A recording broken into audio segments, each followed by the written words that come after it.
Hello, friends. The 710th day of the war between Russia and Ukraine continues. Today, photographs of the consequences of attacks on the Belbek military airfield in Crimea were published. Let me remind you that the blow was struck on January 31st. Then the Russian-appointed governor of Sevastopol announced that more than 6 missiles had been shot down. He also reported that debris from one of the missiles fell in a private sector, but no one was injured. In turn, the speaker of the Operational Command, South Gumeniuk, reported 5 missile arrivals. According to her, the Russians themselves admitted that 5 missiles found shelter and even marked the places where this happened. She said that in Belbek, where there is a military airfield, planes were damaged. Later, Air Force spokesman Ignat said that during the attack on Belbek airport, Ukrainian missiles hit at least 3 Russian aircraft, as well as personnel. But as we see the defeats of the aircraft, which were discussed in the Ukrainian Air Force, these photographs are not visible, but you can see burnt buildings and vehicles.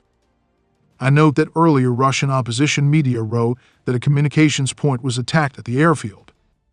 The Ukrainian military telegram channel Deep State writes that, according to preliminary information, the enemy command post was hit. Meanwhile, the Avdiivka defense region remains the hottest section of the combat line. It accounts for up to 60% of the total daily number of military clashes between our troops and the enemy. The enemy is practically attacking along the entire perimeter of this defense area. Also, the Russians are constantly inflicting fire on the rear areas through which communications and logistics of our units and units defending in Avdiivka pass. In this way, the enemy is trying to make it as difficult as possible to support our troops. Yesterday, Russian telegram channels stated that their troops had advanced into Avdiivka from the northern side. This is confirmed today by Ukrainian and Western military experts. Deep State indicates that the Russians advanced about a kilometer from the village of Vesely. The resource map shows that the positions of the Russians from the flanks are approaching the Avdiivka quarry. To the north of the city, the Russians had success and made significant progress towards the quarry, the telegram channel writes. The American Institute for the Study of War, citing statements by Russian bloggers, also writes that Russian troops advanced 1.25 kilometers in the area of the Avdiivka quarry. In addition, analyzing video from the front, the Institute for the Study of War confirms that Russian troops have advanced into dacha areas directly in the northeast of Avdiivka. The Institute also records the advance of the Russians on the southern approaches to Avdiivka in the Opotny area.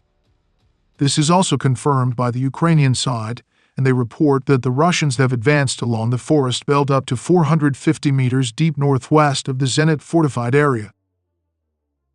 In Pervomysky, fighting continues along Voroshilov Street. According to Deep State, there are fierce battles for every house.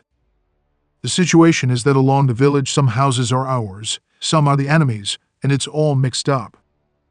To consolidate their success, the Russians are introducing additional resources within the village. If you look at the map, it is obvious that the Russians are trying to tighten the ring around the Ukrainian garrison in Avdiivka.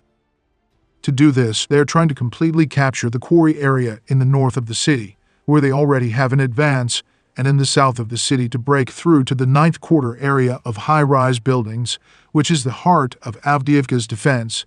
From there, the entire city can be seen and shot through. If the Russians are able to carry out these actions, then the Ukrainian troops in the rest of Avdiivka will be under the threat of complete encirclement, and the question of the need to withdraw them from the city will arise. Friends, this channel exists solely thanks to your support. If you have the opportunity and desire to support the channel, I will be very grateful to you. Thank you very much and see you in the next video.